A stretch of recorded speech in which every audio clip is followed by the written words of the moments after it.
Welcome everyone. This video covers a few random tasks from my 1949 AC restoration that are not covered on other videos. Firstly, something I failed to observe in my Rewire Part 3 video. As you can see, the lights blink when dipping using filament bulbs, but not when using the new LEDs. Evidently the latter have capacitors built in. I'm experimenting with motorbike mirrors mounted on the door handles. I got this idea from Jay Leno's pre-war cord, as seen in one of his excellent videos. I was worried that they might vibrate with the backlash in the handles.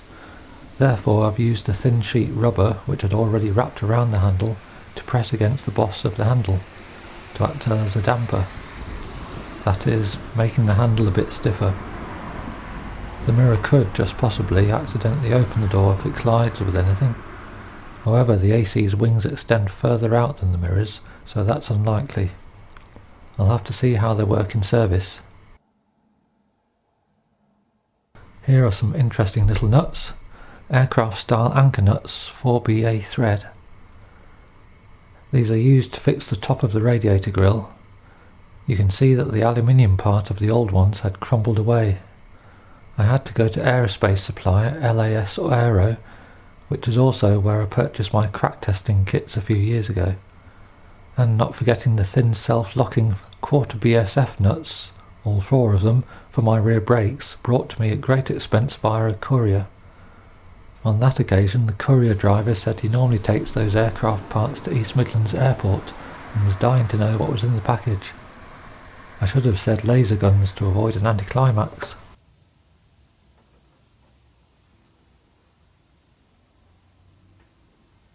Fitting the anchor nuts was straightforward, using aluminium rivets which are pressed in with long handled pliers. I bought stainless steel 4BA screws. The bottom of the grille is held with screws and full nuts.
No, it's not lipstick, it's a new lubricator for the dynamo.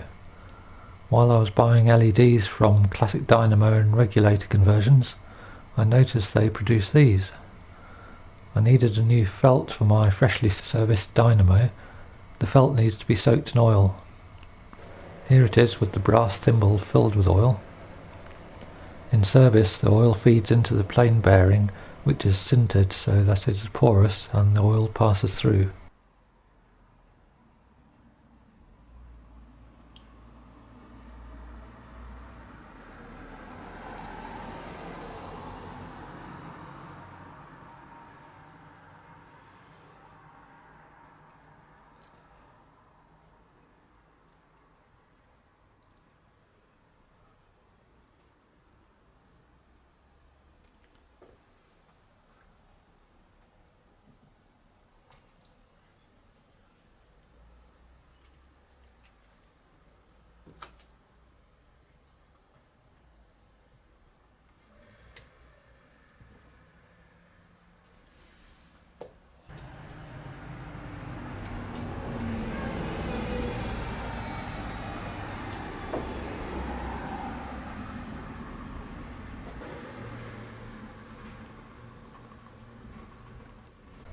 Looking ahead to the carpets, which have mostly disintegrated, the standard of interior trim of ACs was very high, and the classic car suppliers do not stock most of the trim I need.